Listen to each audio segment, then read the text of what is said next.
one worldly positioned to serve the world, Jeffrey Immelt, the chairman and CEO of General Electric. No corporate leader has been a stronger supporter of India, and no multinational firm doing business in India has made a stronger commitment to being a good corporate citizen. GE is the world's second largest company when measured by market value, but it is in first place on the Fortune magazine list of the most admired companies in the world. GE's business in India generated over $3 billion this year and expected to be $8 billion by 2010. GE now employs 14,500 people in India, expected to add about 4,000 more this year. GE is uniquely positioned to solve the big problems of the world and to satisfy the needs of growing and aspiring India. It is a diversified conglomerate that manufactures just about every product, that supplies just about every service that you can think of. Railroad locomotives, power plant turbines, aircraft engines, MRI machines, diagnostic medical equipment, home mortgages, financial products, broadcast networks, news programming, along with films, video, and entertainment. The breadth of GE's business is equaled only by the depth of expertise in so many of the products and services the world is eager to buy, and the very things that India will need as it builds up its infrastructure, its industrial base, and its consumer-driven economy. Jeffrey Immelt recognizes that GE and India are absolutely destined together to grow. In addition, in GE's Healthy Futures program, for example, promotes healthy lifestyles, employability, and community engagement for young people in India. And 3,500 of GE's employees regularly volunteer with a wide range of local NGOs, some of our own grantees. Jeff has brought a visionary new plans to GE, like his Eco-Imagination program, focusing on environmentally sound products and techniques. Starting from scratch in 2002, the division of GE is now a $10 billion business, and it's on track to grow to $20 billion within the next 3 years. But Jeff is not a bleeding heart environmentalist. In fact, he believes in green for green. He is the embodiment of responsible and creative capitalism. But the analysis that struck me perhaps most came telling from a business columnist in New York Times, who dubbed him the prototype of the modern chief executive. He went on to say his quiet charisma, his self-confidence, his enormous emotional intelligence sets him apart. I have seen this personally in action. He's a straight talker, a creative and visionary leader, someone who knows how to make ideas come alive, how to turn aspirations into actions. For his extraordinary personal leadership, for such a meaningful economic and philanthropic commitment to India, AIF is proud to honor Jeffrey Immelt. Jeff.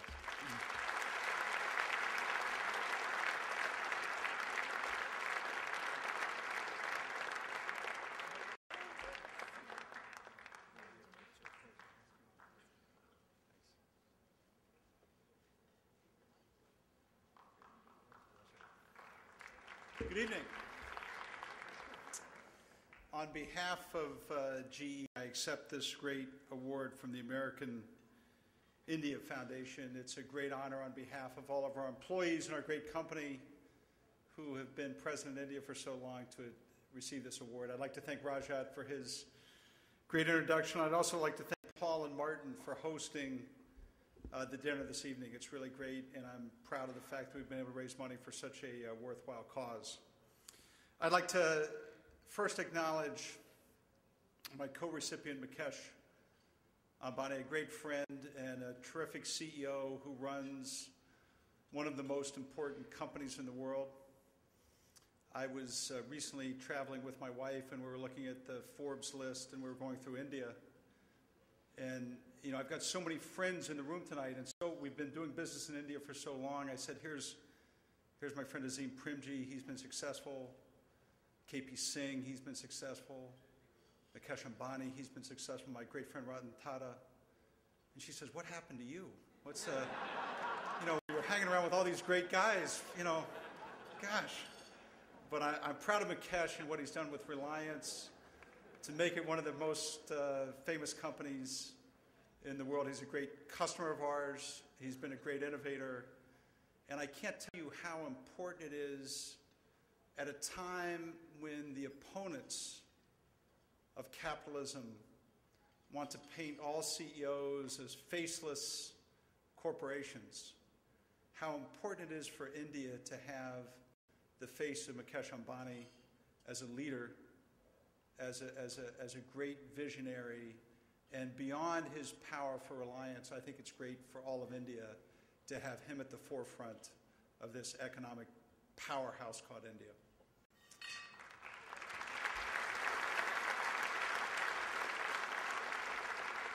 I come from a generation of GE leaders, really of corporate leaders, American leaders. You know, I came to work in GE in 1982. My first trip to India was in 1986. The company in 1986 had about $60 million in revenue and 142 employees in India.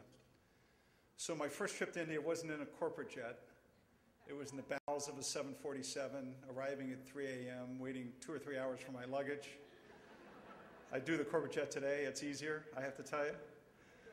But I come from a generation of corporate leaders who have built businesses in India from the bottoms up, brick by brick, with partners, visiting hospitals, developing the relationships and the friendships. And I've seen over the last more than 20 years in India develop. I would say philosophically, global companies know how to do two things well. They know how to make money in a country, and they know how to make money for a country. And GE's had both experiences with India for more than 100 years, but particularly over the last 20 years. We've invested in the people of India. Our largest research center is in India. Genpact, which is what GE helped found, has been one of the most successful BPO operations. We've had great customer relationships in India, and we've been able to see our business grow both from an employment standpoint, where between GE and our relationships, we have more than 30,000 employees. And as Rajat said today, we have more than $3 billion in revenue, on our way to 10. And I think the future of India is incredible. We've always made money investing in the people in India. I'd say for the first 10 or 20 years, we never made money investing in the market of India. That's now changed. And when the power of investing both in the country and for the country, this is one of the most dynamic regions of the world and will be that way for decades. So congratulations to Mukesh, and congratulations for everything you've done to make India such a vibrant place. I would close tonight to say on behalf of both Mukesh and myself, you know, GE probably this year and next will be more than $100 billion outside the United States. Outside the United States, more than $100 billion. And I would say in every way, you know, we're more than half outside the United States, and we're growing faster outside the US than in the US. And when I think about a company like Reliance, Mukesh is going to do great in India, and the question is, how big can he become outside of India? And I've never been more confident of my company's ability to win in every corner of the world. The question is, will we be allowed to? Will we be allowed to? Will we be given the right to compete, ultimately? We can do it on our own, but will society give us that chance? In the presidential debate in Pennsylvania in the last several weeks, the biggest debating item was NAFTA. NAFTA, a free trade agreement signed in 1992. So despite what we think about globalization, the fact is we haven't brought our people along with us. So it's not enough for companies today to just buy and sell our goods every place in the world. We have to earn the right to compete. And I look at the AIF and the money that we raised tonight as one pillar in terms of earning our right to compete. We have to invest money in education. We have to invest money to make people more equal. We have to invest money as corporations to try to make sure that the people that feel underprivileged have a chance to be successful in this universe. The other thing we have to do as businesses